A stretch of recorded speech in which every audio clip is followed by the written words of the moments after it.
What is up, everyone? Welcome back to my channel. My name is James. I am an Aborisha and Lukumi at Tatahenkisi in Palo, and I am also a Kimbadero initiated into the cult of Eshu and Pombagira. So, today's video I just wanted to make really quickly, and I wanted to talk about some things that are going on right now. And that's pretty much it. It's just gonna be not really a story time, but there's not precisely per se a direct objective with this video, more so just a concept or some things that I wanted to share with you guys based on my own opinion and my own experiences.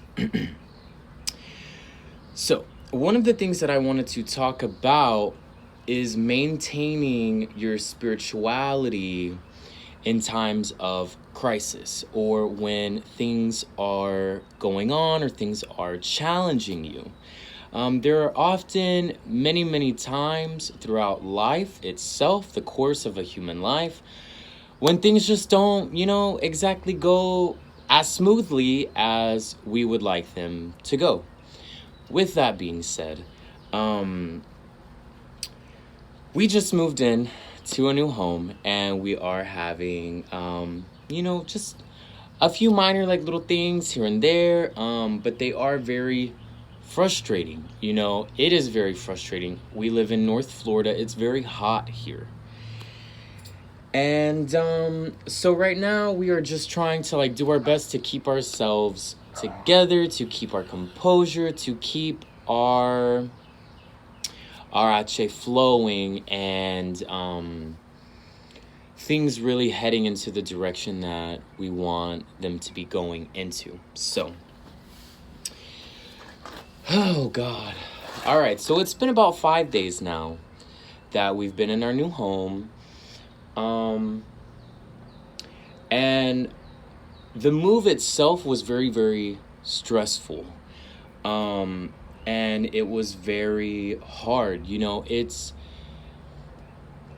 an expression that it's very easy to maintain your faith when everything is going well for you. When you have a great job, when you have a great home, when you have a great love life, when things are really working for you, I feel like maybe it's a little easier, to kind of maintain that composure, maintain that rapport. Girl, look at this hair. Let me just tuck that back there. It's a little easier to maintain those things when all of your circumstances are great and wonderful. It becomes a little bit more challenging when you're faced with obstacles and hindrances and things. That happens to everyone. And spiritual people are no exception to that rule. However, I feel, and I think that this is the case for many spiritual people, is that in these moments of crisis, we're being visited oftentimes by Eshu Odara. Eshu Odara is a path of Elegua that comes to challenge the moral character and the character of the individual in order to push them forward on their growing process. Now, let me be frank, and let there be no misconceptions here. You really cannot control the things that happen to you, but what you can control is the way that you react and you respond to things. Now, there are just certain ways of being, certain ideologies, if you will, certain misconceptions that people have that are just really destructive and really a disservice to not only themselves, but what they represent and the spirituality that they represent and that they portray. I see a lot that when things are going wrong, people tend to say, or think why would the Orisha allow this to, happen? Well, I'm here to tell you that the Orisha often can lead you down a road that is not the road that you're supposed to be going down. And the reason for that is because there is a lesson at the end of that road. That is the antecedent, if you will, the trigger, the catalyst for you to grow, for you to change, for you to evolve. So, and this is true, and this has been true for me for many, many years. When I'm going through things, I become hyper spiritual. It's often that I feel my spirit's very close to me. I feel divinely inspired. I may be doing more divination, or I may be doing more ebosis, or I may be doing more spiritual work. Now, the reason that we do that is to grease the wheels, if you will, especially when things are not precisely like going the way that you may have imagined them. So when we were leaving our old house, what we did was feed Alegua. Alegua is the Orisha that opens the way for blessings and misfortune to come into a person's life.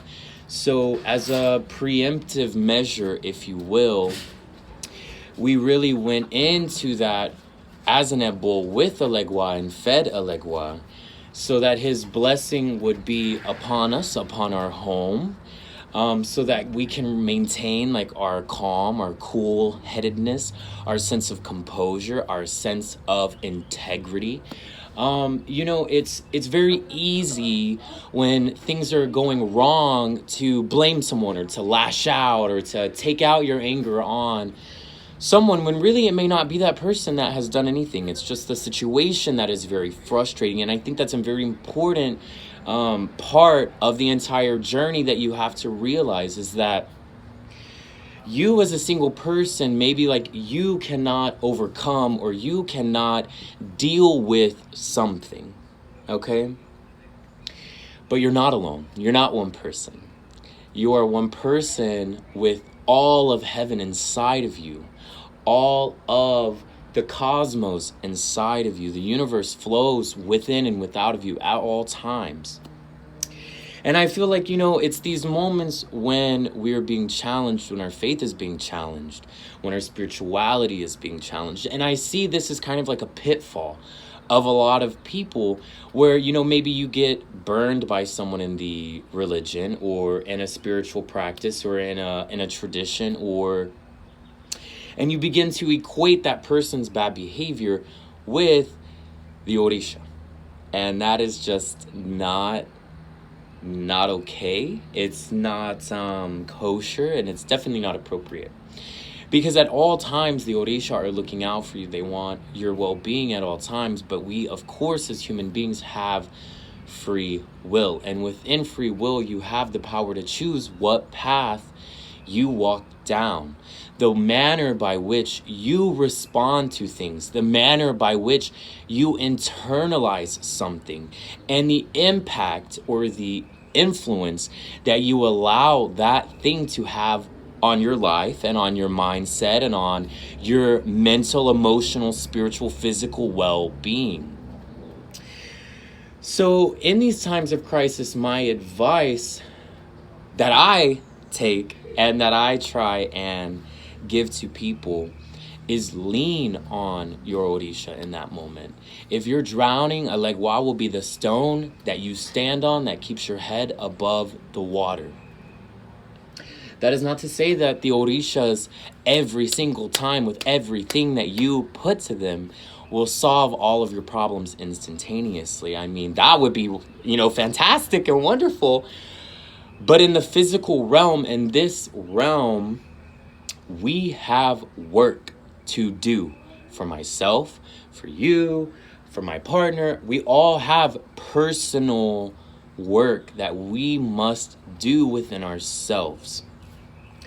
And that work is becoming strong, becoming mentally, emotionally, physically strong.